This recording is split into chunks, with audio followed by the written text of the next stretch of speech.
I just called in the biggest bull I've ever seen in my life to within about, I don't know, 30 yards of Crystal. I must have called him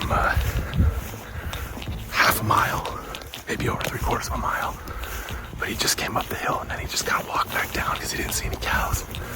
That was awesome. And he came around the knob between those two trees. And then all you can see is antlers. And he was right on the other side of this tree right By the tree? And he like milled around right here. He was right here. He was right here by this tree. Did he see you? He kept looking.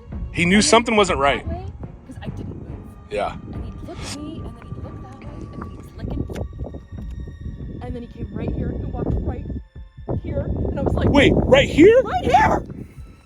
And I was like, and then I'm thinking to myself, oh my God, like. He's gonna run you over. Right. I was like, he comes over here, like, I'm just gonna hide under the car. Like, no.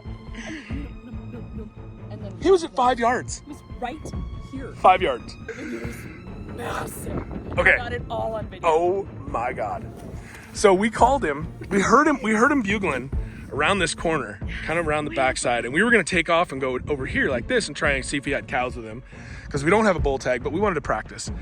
He came all the way through those trees, up through here, came up this little drainage, around this knob, came up here like this, and stood right by this tree, and then came down here. Right here. I could have fucking spit at him. Oh my God. That was incredible. I've never in my life. That's the most incredible thing I've ever done. We're done. We're done. I was probably 200 yards back there calling. I can hear you. And he just he couldn't let it go. He just could not let it go. When he got to the top and did not see any cows, he took off. Yeah. He was like, eh. He's like, nah. He lost interest. And then I was worried because the wind's going right like this. Yeah. And he was right there, and I thought, I smell it. Yeah. He didn't smell us till he got here. Oh my God, was that awesome or what? That was insane. That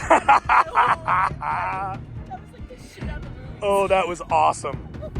Nice calling, honey. That was crap. That was perfect. I was here, then it was over there, and then it was back in here. Because the wind, he was trying to get my wind. That's why I was like, Right. because when you were behind And then I should have dropped over here, is what I should have done. Yeah. If you kept going behind, He was going to walk right in front of you. I mean, you had a bow shot within 10, 20 yards, right? Stand where he was. You were right here. Stood right there. He didn't see any cows. Good job, honey. Good job. That was the coolest thing of my life.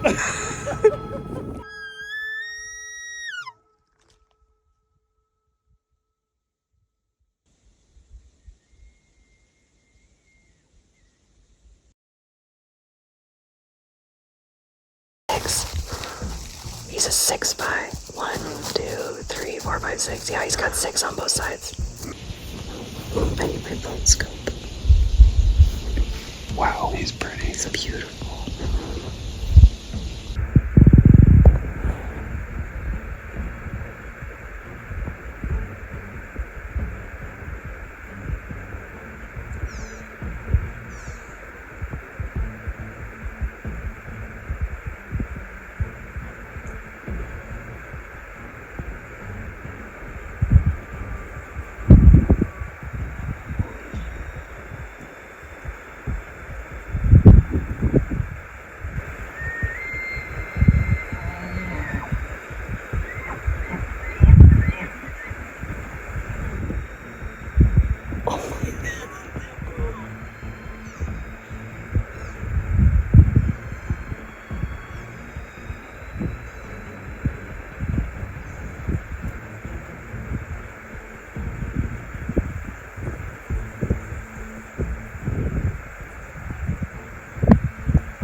She's gonna come right up this.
just want to see him one more time. How massive is that bull? Where's he at? Oh, right here, right here. Thank you, Mr. Bull. That was amazing. Crystal, do you know what you just experienced? That was awesome. See him staring at us. Oh yeah. That is the biggest bull I've ever seen in my life. What just happened? I just can't even put it into words. We came over, we actually were on another point, and God darn it. We were on another point, and I heard a faint bugle way off in the distance, and Crystal says, no, I don't think so. I didn't hear it. I had my helmet on. And the helmet was on, and then the wind was kind of whipping. I'm like, maybe not. So then I heard it again, and I go, he's way over there. So we hustled half a mile, almost maybe half a mile, 3/4 of a mile, and came over to this area and kept hearing him, and I bugle back at him, heard him, cow call, and he wouldn't come. And then I finally saw him way out in the field, and he came down the corner and then kind of walked up this little ravine, and Crystal saw him, and I said, we're going to call him in, watch this. And I didn't think we'd get him 7 yards, 8 yards. It was incredible. And so I went back 150, 200 yards, way back there, and cow called and raked the trees, and my hands are muddier. I was raking You did trees, so good. He was like, what are you? I was moving both sides of the ravine, both Yep. sides of the canyon, and cow call and baby cow and all sorts of just anything I could do to get him to come up the hill. And I didn't think he was going to come up in your lap. He was in my lap. I got to the point to where I kind of got nervous. Like, If he runs me over, I was like, I guess I'm just hiding under the log. That was one of the coolest experiences I've ever had. Of my life. Ever. Of my life. That was unbelievable.